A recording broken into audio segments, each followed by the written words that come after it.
Hi friends, ഞാൻ ഇന്നിവിടെ വളരെ എളുപ്പത്തിൽ നമുക്ക് എങ്ങനെ ഇതേപോലത്തെ കഫ്താൻ തയ്ച്ചെടുക്കാന്നുള്ള വീഡിയോ ആണ് കാണിക്കുന്നത്. നമുക്ക് ജീൻസിന്റെ കൂടെയൊക്കെ പെയർ ചെയ്യാൻ പറ്റുന്ന ഒരു കഫ്താൻ ടോപ്പാണ്. ഇതെങ്ങനെയാണ് ചെയ്തെടുക്കുന്നതെന്ന് വേഗം നോക്കിയിട്ട് വരാം. അതിന് വേണ്ടിയിട്ട് ഞാനൊരു 2 സാറ്റിൻ മെറ്റീരിയൽ എടുത്തിട്ടുണ്ട്. ഈ ഒരു 2 കളർ വെച്ചിട്ട് തന്നെയാണ് ചെയ്തെടുക്കുന്നത്. ഈ ഒരു ഓഫ് വൈറ്റിലുള്ള കളറ് 2 പീസും ഈ ഒരു വയലറ്റ് കളർ വരുന്നതും 2 പീസ് ആയിട്ട് തന്നെയാണ് കട്ട് ചെയ്തിട്ടുള്ളത്. അപ്പൊ ഇതിന്റെ മെഷർമെന്റ് എങ്ങനെയാന്ന് പറഞ്ഞുതരാം. അതിന് ഈ ഒരു പീസാണ് ഇതേപോലെ വെച്ചിട്ടുള്ളത്.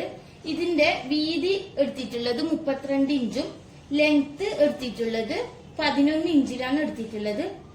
ഇത് ഫ്രണ്ട് ഭാഗത്ത് വെച്ചു കൊടുക്കാൻ വേണ്ടിയിട്ടാണ്. ഇതേപോലെ തന്നെ ഇതിന്റെ ബാക്ക് വശത്ത് വെച്ചു കൊടുക്കാനായിട്ട് ഈ ഒരു സെയിം അളവിൽ തന്നെയുള്ള പീസ് വേറെ കട്ട് ചെയ്ത് എടുത്തിട്ടുണ്ട്. ഇനി നമ്മൾക്ക് ആ ഒരു ഓഫ് വൈറ്റിൽ വരുന്ന പീസും കൂടെ എടുക്കാം. സെയിം വീതിയിൽ തന്നെയാണ് ഈ ഒരു ഓഫ് വൈറ്റിൽ വരുന്ന പീസ് എടുത്തിട്ടുള്ളത്. ലെങ്ത് എടുത്തിട്ടുള്ളത്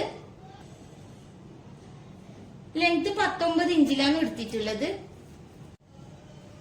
ഇനി ഇതിനെ ഇതേപോലെ ഒന്ന് കറക്റ്റ് ആയിട്ട് വെച്ചിട്ട് ഈ ഒരു പീസ് എടുത്തിട്ട്, ഇതാണ് ഈ പീസിന്റെ നല്ല വശം വരുന്നത്, അത് ഇതേപോലെ തിരിച്ച് വെച്ചിട്ട്, അതായത് നല്ല പീസും തമ്മിൽ ഇതേപോലെ കറക്റ്റ് ആക്കിയിട്ട് വെച്ചു കൊടുക്കാം.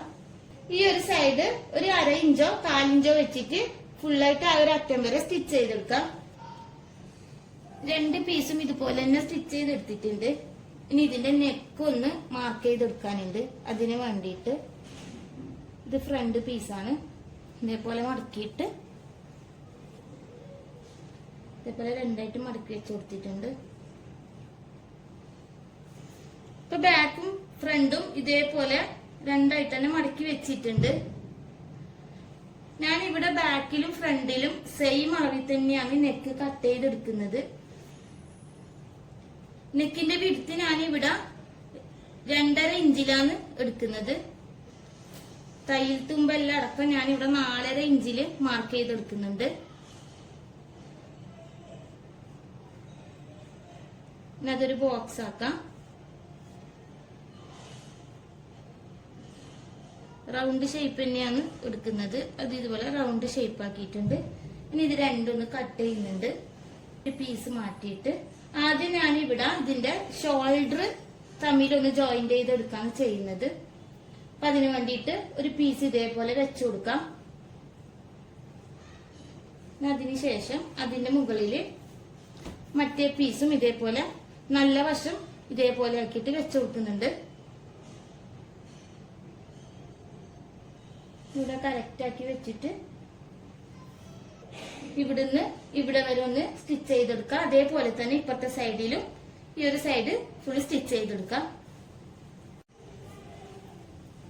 ഈ ഒരു വയലറ്റ് പീസ് തന്നെ എടുത്തിട്ടുണ്ട്. ഇത് ആദ്യം ഡബിളായിട്ട് മടക്കാം. അത് ഇവിടെ നിന്ന് ഒരു 1/2 ഇഞ്ചിൽ മടക്കാം. ഇതിന് ശേഷം ഇതുപോലെ ഡബിളായിട്ട് മടക്കിയിട്ട് ഇതിന്റെ ഉൾവശത്ത് വെച്ചിട്ട് ഇതേപോലെ റൗണ്ടിൽ ഫുള്ളായിട്ടൊന്ന് സ്റ്റിച്ച് ചെയ്യാം. സ്റ്റിച്ച് ചെയ്തിട്ടുണ്ട്. ഇനി ഇതിനെ ഈ ഒരു ഫ്രണ്ടിലോട്ടേക്കും കൂടെ തിരിച്ചിട്ടിട്ട് ഫുള്ളായിട്ട് ഇതേപോലെ സ്റ്റിച്ച് ചെയ്യാം. നെക്ക് ഞാനിവിടെ സ്റ്റിച്ച് ചെയ്തെടുത്തിട്ടുണ്ട്. നമുക്ക് ഇതിന്റെ ഈ ഒരു 2 സൈഡ് സ്റ്റിച്ച് ചെയ്യണം. സോറി, 2 സൈഡല്ല, നമുക്ക് ഈ ഒരു 4 സൈഡും സ്റ്റിച്ച് ചെയ്യാനുണ്ട്. അതായത് ഇവിടെ നിന്നാണ് സ്റ്റാർട്ട് ചെയ്യാം. ഈ ഒരു സൈഡിൽ നിന്ന് സ്റ്റാർട്ട് ചെയ്യുന്നുണ്ട്. ഇതേപോലെ ഒരു 1/4 ഇഞ്ചില് ഫുള്ളായിട്ടൊന്ന് മടക്കി തയ്ച്ചെടുക്കാം. ഇതേപോലെ ഈ ഒരു സൈഡ് ഇങ്ങനെ ഫുള്ളായിട്ട് സ്റ്റിച്ച് ചെയ്യാം. അതിനുശേഷം ഈ ഒരു താവ് വരുന്ന ഭാഗമാണിത്.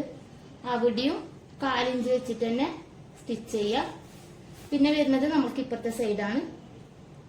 അതും ഒരു 1/4 ഇഞ്ച് വെച്ചിട്ട് തന്നെ ഫുള്ളായിട്ട് സ്റ്റിച്ച് ചെയ്യാം. എൻഡിൽ വരുന്ന ഈ ഒരു ഭാഗവും സ്റ്റിച്ച് ചെയ്യാം. അപ്പൊ അതേപോലെ 4 സൈഡും ഒന്ന് ഫുൾ സ്റ്റിച്ച് ചെയ്തിട്ട് വരാം. ആദ്യം സ്ലീവിന്റെ ഇവിടെ ഒരു 8 ഇഞ്ചിൽ മാർക്ക് ചെയ്യുന്നുണ്ട്. ഇതേപോലെ തന്നെ അപ്പുറത്തെ സൈഡിൽ മാർക്ക് ചെയ്യാം. ഇതിനെ നമുക്ക് നേരെ ഇപ്പുറത്തേക്കൊട്ട് തിരിച്ചിട്ട് കൊടുക്കുന്നുണ്ട്. ഞാനിപ്പോ ഇവിടെ മാർക്ക് ചെയ്തിട്ടുണ്ട്. അതായത് ഞങ്ങൾക്ക് ഇവിടെ എലാസ്റ്റിക് വെച്ച് കൊടുക്കാനുണ്ട്. അപ്പൊ അതിന് വേണ്ടിയിട്ട് ഞാൻ ഇവിടുന്ന് ആദ്യം ഒരു 11 ഇഞ്ചില് മാർക്ക് ചെയ്തെടുത്തിട്ടുണ്ട്. ഒരു 6 ഇഞ്ച് വെച്ചിട്ട് ഇവിടെയും മാർക്ക് ചെയ്യാം. ഇവിടെ ചെയ്ത പോലെ തന്നെ ആ ഒരു സൈഡിലും 11 ഇഞ്ച് മാർക്ക് ചെയ്തിട്ട് ഇതേപോലെ 6 ഇഞ്ച് ആ ഒരു സൈഡിൽ നിന്ന് മാർക്ക് ചെയ്യുക. എന്നിട്ട് ഇതേപോലെ ആ 2 പോയിന്റും തമ്മിലൊന്ന് ലൈനാക്കിയിട്ട് വരക്കുന്നുണ്ട്. ഇതേപോലെ തന്നെ ഇതിന്റെ ഇപ്പുറത്തെ സൈഡിൽ മാർക്ക് ചെയ്തെടുക്കാനുണ്ട്. ഇനി 4 ഇഞ്ചിന്റെ അലാസ്റ്റിക്കാണ് എടുത്തിട്ടുള്ളത്. 13.5 ഇഞ്ചിലാണ് ഞാൻ ഇവിടെ എടുത്തിട്ടുള്ളത്.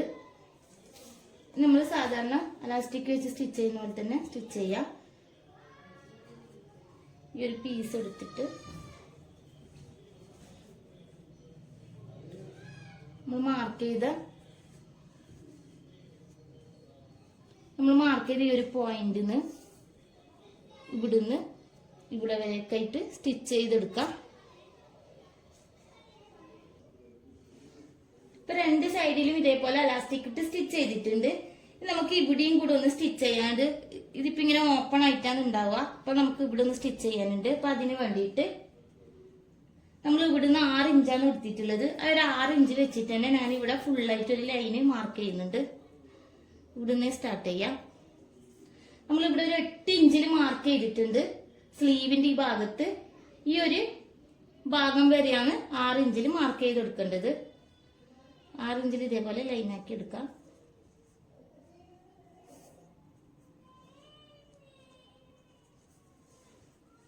നമ്മൾ 8 ഇഞ്ചിൽ മാർക്ക് ചെയ്ത പോയിന്റാണ്. അവിടെ നിന്നും ഇതേപോലെ 6 ഇഞ്ചിൽ മാർക്ക് ചെയ്യുക.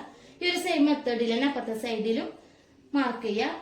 അതിനുശേഷം ഇവിടുന്ന് നമ്മൾ 8 ഇഞ്ചിൽ മാർക്ക് ചെയ്ത് ഈ ഒരു പോയിന്റിൽ നിന്ന് നമ്മളിപ്പോ മാർക്ക് ചെയ്ത ഈ ഒരു പോയിന്റ് ഇങ്ങനെ ഫുള്ളായിട്ടൊന്ന് ലൈനിലൂടെ സ്റ്റിച്ച് ചെയ്തെടുക്കാം.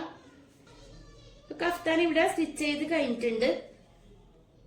ഇതേപോലെയാണ് സൈഡൊക്കെ ഉണ്ടാവുക. അപ്പൊ നമ്മൾ സ്റ്റിച്ച് ചെയ്ത് ബാക്കി വന്ന പീസൊക്കെ ഉണ്ടെങ്കിൽ ഇതേപോലെ കുട്ടികൾക്കായാലും വലിയവർക്കായാലും നമുക്ക് ഇതേപോലെ സ്റ്റിച്ച് ചെയ്തെടുക്കാൻ പറ്റുന്നതാണ്. വളരെ എളുപ്പമാണ് നമുക്ക് ഇതൊന്ന് ചെയ്തെടുക്കാനായിട്ട്. അപ്പൊ നിങ്ങൾ എല്ലാവരും ഇതൊന്ന് ട്രൈ ചെയ്ത് നോക്കാം. ഇന്നത്തെ എന്റെ വീഡിയോ നിങ്ങൾക്ക് എല്ലാവർക്കും ഇഷ്ടമായിട്ടുണ്ടാവും വിചാരിക്കുന്നു. ഇഷ്ടമായിട്ടുണ്ടെങ്കിൽ ഒന്ന് ലൈക്ക് ചെയ്യുക, ഷെയർ ചെയ്യുക, കമന്റ് ചെയ്യുക. അതേപോലെ എന്റെ ചാനലിൽ ഇനി സബ്സ്ക്രൈബ് ചെയ്യാത്തവരുണ്ടെങ്കിൽ ഒന്ന് സബ്സ്ക്രൈബ് ചെയ്യുക. അടുത്തൊരു വീഡിയോയിൽ കാണുന്നത് വരെ ബൈ.